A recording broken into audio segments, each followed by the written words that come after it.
All right, what's up, Love Tribe? Aloha, it's DJ Valerie, and I have a very, very special guest with me who I got to meet near the ocean, which is my favorite place in the whole universe. And she is somebody who helps people get clear in their inside life and their outside life, particularly. She's a former psychotherapist and social worker turned professional organizer and an author of a brand new, beautiful book called The Clutter Remedy. This is Marla Stone. Welcome. Aloha, Marla. Hello. Hi. How are you? Grateful to be here with you. Me too. So let's talk about why it's so important to have, an organized life, and what happens if you don't have an organized life. What goes on? Well, I think the most important thing we all want is an ideal lifestyle. Yes. And we have dreams, and sometimes even secret dreams that we don't admit and we're not focused on. It's just like put one foot in front of the other and get through the day, and we're needling ourselves to do just the everyday things, and we forget about our dreams. And when that happens, we do get disorganized because it's not the right track to be on. It's, we're not being the conductor of our life then. We're just a victim of the everyday minutia. And so it's important to be organized. Obviously, that makes everything happen, including our secret dreams. But it's a vicious cycle that unless we are focused on what we truly want in life and creating our ideal lifestyle for ourselves, then our motivation starts to decrease because we get a little depressed that life isn't grander than it can be. And therefore we start to get decreased motivation to pick up after ourselves, to, declutter things, and we tend to overaccumulate as a way to pacify ourselves and soothe these feelings of despondency or disappointment. Yeah, it seems like this, I know sometimes back in the day, I definitely would do some shopping online and be like, oh my God, I'm feeling depressed. I'm going to go to Zappos, but then I would buy stuff and then I would return it all. And it was like I was bulimic with buying stuff, and I was just like, Yes. And I used to be bulimic as a teenager, and so there's that strange pattern of trying to fill up my soul hole with something Yes, from the outside, exactly. And there's obviously all these external things that we can do. And so clearly our space, is a reflection of our external space, is a reflection of our inner space, right? Exactly. That's exactly what I say. Yeah. Yeah. So let's talk in my book. Let's talk about your The book. Clutter Congratulations Remedy. on your book. Thank you. You wrote Yes. a book. That's so Yes, incredible. and it's in Barnes and Noble all across the country, Oh everywhere my in God. Canada too, and it'll be translated into all the languages. Oh my gosh. Even including Afrikaans. And can people get it on Amazon too? Amazon, Barnes Awesome. and Noble, The Clutter Remedy. Okay, good. Indie books. Perfect. So even though I'm not an independent publisher, I didn't self-publish. It's published by New World Library. Okay. And so it was very interesting to work with a real editor and publisher. That's was awesome. Very exciting. Good I'm for glad you. it's over. That part. You're like, all right, I gave birth. Now I need to go take care of this little baby that's out in the world and share the baby with everybody. Yes, That's so cool. I know. So let's talk about the criteria. You were just talking, before we got on air, about the criteria for, making decisions on what you're going to bring into your life. And I imagine there's some criteria for making a decision on what you want to declutter. So let's share that. Okay. So I wasn't enthusiastic about people choosing the things that they want in life based on a feeling, Mm-hmm. that they felt something about it. So, and it was hard for me to think, does this make me happy? So I came up with a criteria that I think is much more concrete and logical to what you keep in your life. And we do focus on what you keep rather than getting rid of. I didn't like that word rid. Okay, got it. Just seems like a, nasty word. So the first criteria is, will I use it? And even in your turkey platter, you use it once a year, you're going to keep that.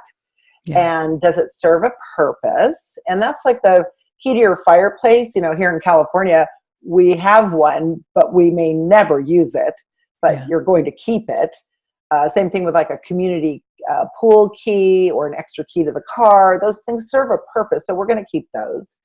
Is it sentimental? And those are, and those things, we have feelings about those things. The thing does not give us a feeling, No. like Wilson, the volleyball in that movie, or Wilson. My lint from my belly button that I got on a date back in 1984. Oh. Yes, yeah. You may feel something, but the object's not making you feel that. Yeah. And then, do you love it? So that really helped people, because people were, well, I need this for this, and I've got to have this for this. And then I started saying also, nothing in your home or your office or your workplace is a need. Needs are air, food, water, shelter, sleep, elimination, and sunlight. The 7 things that keep us alive.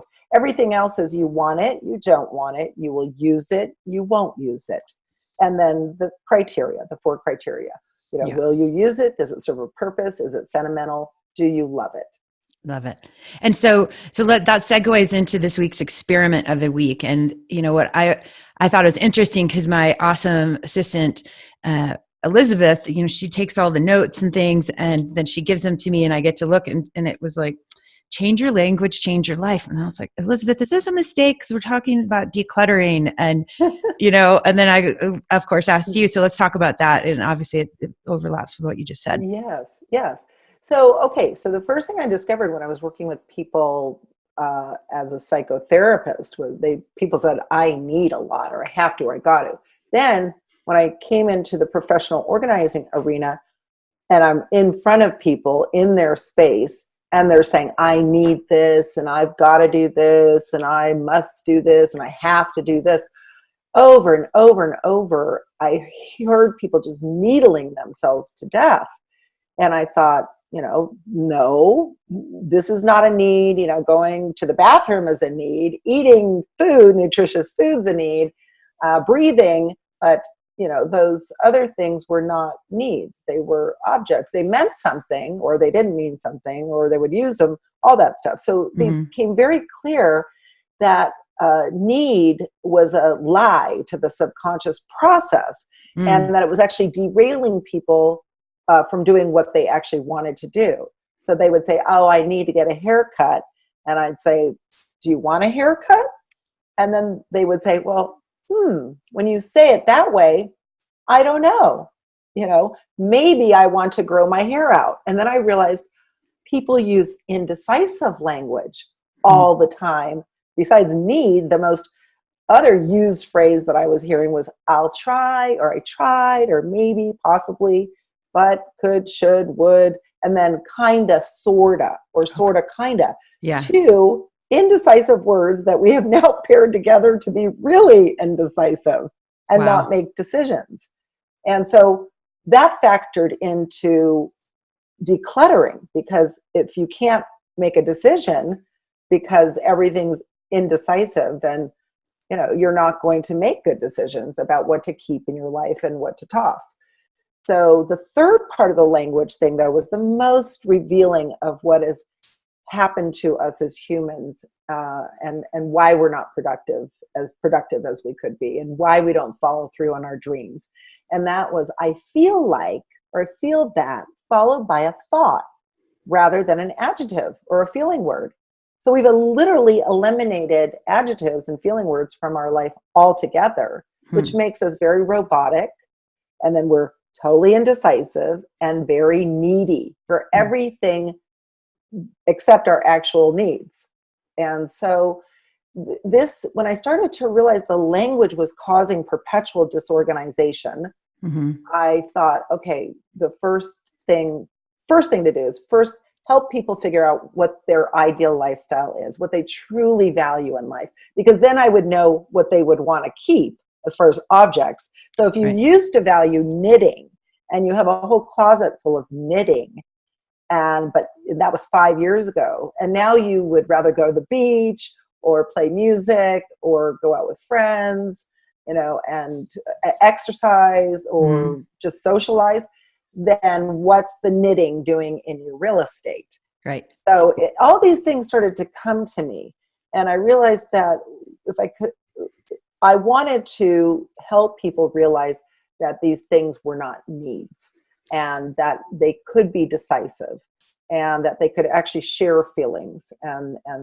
that was going to be a better way for them to go forward. So your company, Ideal Lifestyle Inc., it sounds like you work with corporations, you work with individuals.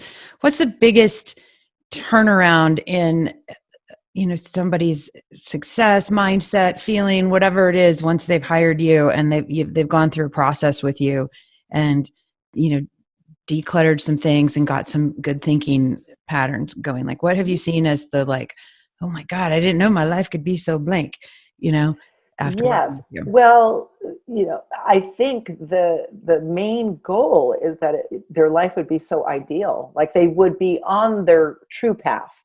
Hmm. And so, I've helped over 2,000 properties in the Wow. last 9 years. And so that's, if you count at least 3 people per property, it's a lot of people I've worked with that Wow. once they went from need to will and willing themselves to stop over collecting and over accumulating. That's number one. To Mm-hmm. stop bringing the stuff. And the stuff didn't come in with a, fairy godmother magic wand kind of Right. effect, didn't blow in from a wind tunnel. It either was you went out and fetched these things, Right. or they were delivered to your doorstep or given to you and then you brought them in. So the stuff doesn't just magically appear. So the first thing is that they would stop over accumulating, and then they would stop putting things on surfaces, just piling. We're natural born pilers.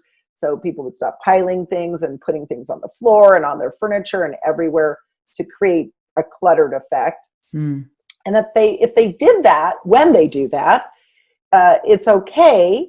We do that once in a while. We get cluttered, but that they would will themselves to put it back in its home. And so the actual clutter remedy strategy is very simple. The rules are nothing on the surfaces except for your computer or your pens, certain things that you use daily, weekly, or monthly. Nothing on the floor except for furniture and rugs and Okay. baskets, and everything contained, categorized first and fine-tuned into subcategories, and then everything contained, and then everything has a home, a permanent home. So if you think of stuff that's on your desk, it's like a neighborhood of things. And then the container that we put the categories into is the house. And then where you put that container is the lot. Okay. Got it. Yeah. Wow. This is great. And as I'm looking around my little world here, I think I'm like, okay, I do have a stack of books and notes over there on the floor, which I'm thinking, like, I don't have a home for them just yet, because I think I'm going to go through them one day and I haven't yet. Same thing with my desk. I'm like, okay, it's pretty good, but it's not great. And as somebody who, I imagine a lot of your clients and our listeners are busy, overwhelmed moms, they're busy executives, they're busy humans, dads, entrepreneurs, people, and they're just like, are you kidding me? Like, I'm lucky if all of my teeth get brushed today, because they feel so overwhelmed, right? And so to take time, to develop a system, how does one approach it, one step at a time, and not think like, I have to take 4 weeks off of work to do my whole house, and obviously, and some people may not be able to afford a professional organizer like you. And so how can they Exactly. Well, mentally approach it? yes. Well, the book, actually, the editor was so fervent on the fact that this little book was going to replace me. And so it really has every single secret. But to describe what a person can do just to start is clear everything off the floor, clear everything off the desk, let's say you're going to do an office. So you just literally take everything out of the drawers, everything off the desk, off the shelves. Don't move your furniture until after. Don't move rugs or anything, or heavy electronics. And it's a task that you had when you were very, very young, where you put circles with circles, squares with squares, and triangles with triangles. Right. So once you get everything, it's like you're moving, literally. So you're going to put everything in a clear bin. a big bin, 66 quart bin. And then you're going to have little bins. Just line up some littler bins and then start to categorize. They could be bigger bins too if you've got a lot of bulky stuff like books and things like that. Mm-hmm. The first step is to categorize everything that you own. Yeah. And then you go through each category. So let's say it's a whole bin of books. So, and we like to collect books. We have every intention of reading them. I know, right? We like to collect them whether we read them or not. Yeah. And so I have people go through their books and say, will I read it? Will I use it? Does it serve a purpose? So for instance, you can have a book on, those books that talk about how to clean things or how to fix things. Yeah. Well, you want that, when you want that. It's not like you're going to read that every day or read it for relaxation, but it's a manual of sorts. Yeah, like reference areas. So categorize exactly. So that kind of stuff. serves a purpose. Yeah. Is it sentimental? Some books are just beautiful just to have on your shelf. I have some beautiful books, and they either were given as gifts to me, or they just have some meaning to them, and they make me feel happy to have them, and I appreciate them. I appreciate seeing them. I don't read them often, if at all, but there's something about them. Yeah. And then do you love it? Do you just love the book? And so once you decide how many you're going to keep, then you can subcategorize. So now all interior design with interior design, feng shui with feng shui, music with music, art with art, fiction with fiction, nonfiction. So you start to put order to your objects and then find the perfect home based on use, how often you use it, whether it's daily, weekly, or monthly. And so let's say something's daily. Well, that's going to be right on your desk, or right next to you, but in a basket, not on the floor. So just to keep those rules. Yeah. And things that you use, let's say every other week, they'll be a little bit further away from you, perhaps on a shelf. And then the things used once a month could be in a cabinet or, in deeper into your filing system. And the things that you only use once or twice a year, you just put those further away. They can go in the garage or a nearby guest closet or things like that. Nice. So that, so that you're not overwhelmed by everything that you own all in one spot, and you're not crawling over daily, weekly, monthly, or occasional to get to daily, weekly, monthly. Mm-hmm. I love it. This is great. And it sounds like all this is in your awesome book, so people can get this, and they can obviously get a hold of you and hire you, which would be, it's always nice doing something with a buddy. I know, like when I help my friends move, it's just, they're like, well, why don't we do this? I'm like, throw this out, keep this. This is awesome. And it's easier when you have somebody who's a little bit less, attached to this thing. So I bet, organizing with a friend would be fun. It's I had called a clutter buddy. It is a clutter buddy. Get a clutter buddy. I know my best friend Heidi here in Boulder, Colorado, for my birthday, because I had moved and I have an art room and I make mosaics and I do all sorts of different things, and everything was still in bins, and I hadn't unpacked the art room because I was just busy doing the rest of my life. So for my birthday present, her and her kids they came over, they're like, we're going to help you set up your art room and organize it. And I was like, oh, no way. This is the best birthday present ever. Yeah. And it was just so fun, and we had a good time together, and now it's like, it was just neat. So yeah, get a clutter buddy for sure. I love that. Yeah, or a professional organizer.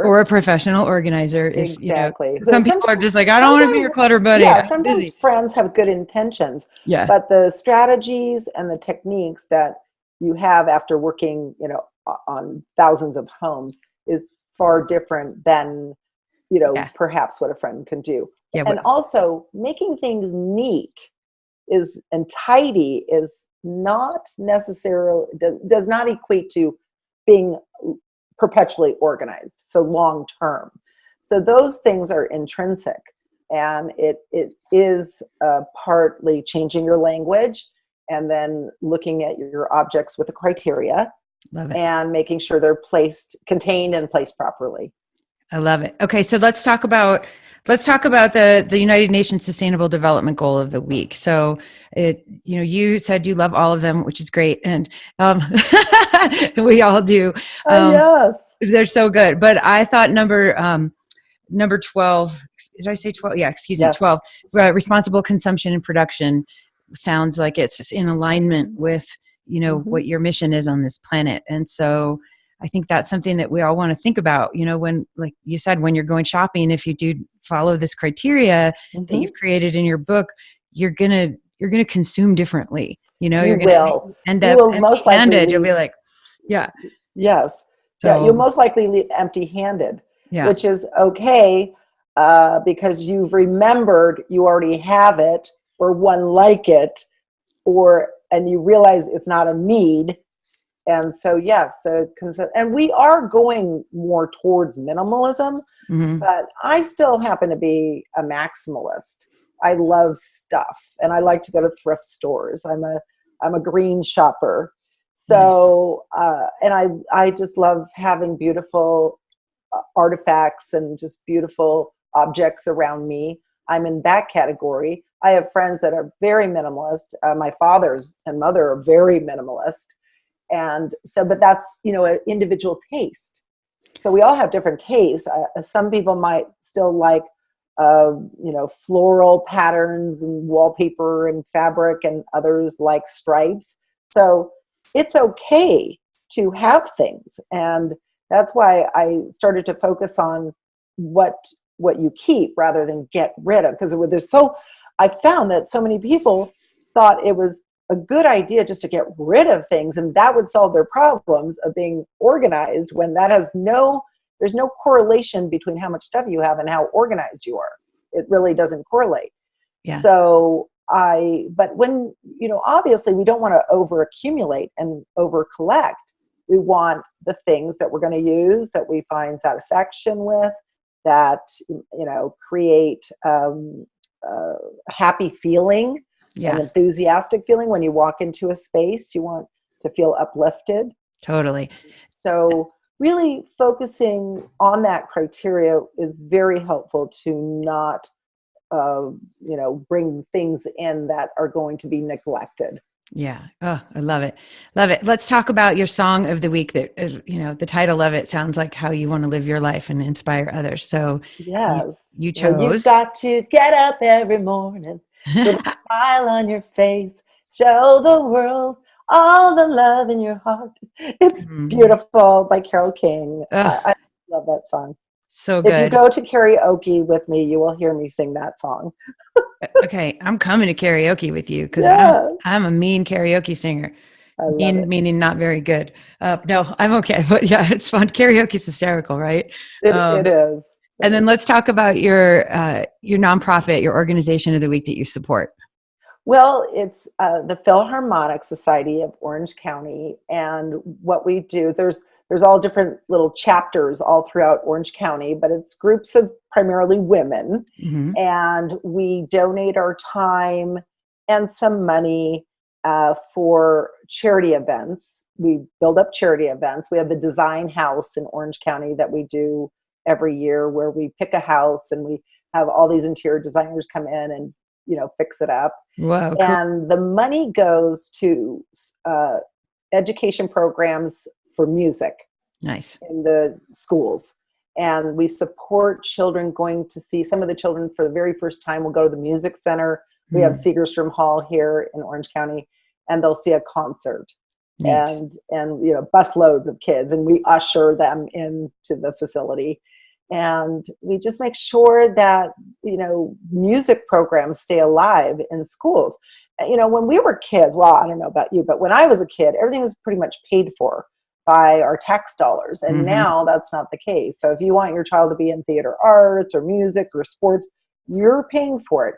So with music, if we can supplement a family to do that for their kids when they can't, that's what we're about. And we have great heart to do that. I love it. And you said that the Philharmonic Society is also an international organization. So if you find something in your local community, that you can tune into this as well. People who are Exactly. Usually start with your local music center. So, every city, large city, has a music center generally. And associated with that, you'll find a philharmonic group that supports not only the music center, but these programs for Love it. children. That's awesome. I know when I used to live in San Diego, God, back in the 90s. And it was when I first started DJing, and there's all these Burning Man people and young, artists and musicians and tech people and architects. And we're all just like, all of California's funding for the arts and music is getting stripped, and these kids don't have anything. So we started a nonprofit called Get 'em, Global Education Through Music. And so we were doing after school programs with kids and teaching them about the world and themselves and empowerment, and using music and art and tech as vehicles. Holy cow. Don't That's start wonderful. a nonprofit unless you've got like a lot of time and money. Yes, it's definitely, yes, but do it. And do But it go when get you're involved. young. You don't have to go start your own nonprofit to be involved. And so that, Marla, you and I were talking about, like, you can get involved as young as the age of 3. I had a guest on with Give Your Day, and she has kids donate their birthday presents to different charities. And so they're duplicate birthday presents. you go to anything, or they can donate their whole thing. It's just, the point is, it's like whatever the small thing that you choose to do today, it can add up over your lifetime, so it's never too late to start making a difference. And so thanks for doing all what that's you one do. of the decluttering techniques that I use with kids, parents and kids, is to talk about giving and donating their toys or things that they're not using, or things that became too small, to charity for kids that can't afford those things. And it's a really great strategy when you're thinking about your stuff too. Totally. To think, can someone else use this? I'm not using it. It's been hanging in my closet for 15 years, this beautiful bright pink suit. Right. But you're like, I'm never going to wear it. Right. This pink suit that hung in my closet for 15 years. I would wear the pink suit. Classic suit, so I could have put it on at any time, any Easter, any holiday. But it just sat there. And one day, when I started to get used to this idea of criteria, and I thought, I'm not going to wear this, so someone else will. Yay. That's awesome. Well, thank you so much for being a special, special super guest. Where can everybody find you? And you already told us where we can find the Clutter Remedy. Where can they find you on the web and on the interweb? Yes. Well, I'm ideal_organizer on Twitter. Okay. On Ideal Organizer on Instagram. You can find me on Facebook. I think it's I-deal-lifestyle on Facebook. Okay. And then my website is www.i-deal-lifestyle.com. Nice. Okay, cool. And everybody, I'll put all this stuff. And buy the book. Yeah, go get the book. On Amazon. Yay. And all the websites. Yay, Marla Stone. That's awesome. And I'll have all these links and everything for you guys in the show notes at djvaleriebeloved.com/podcast. And so you can get all of that good stuff. And thank you so much again. Do you have one tiny last word of yummy wisdom for our love tribe out here? Yes. Write 10 things that you want to do before you die. Ooh. Yes. Write 10 things. Those are going to be things that you truly value, that you truly want in life. And then fulfill them. Yay. I love it. All right, cool. Yay. Thank you again so much. All right, everybody. How about I like to do a big inhale of love into our hearts before we close out.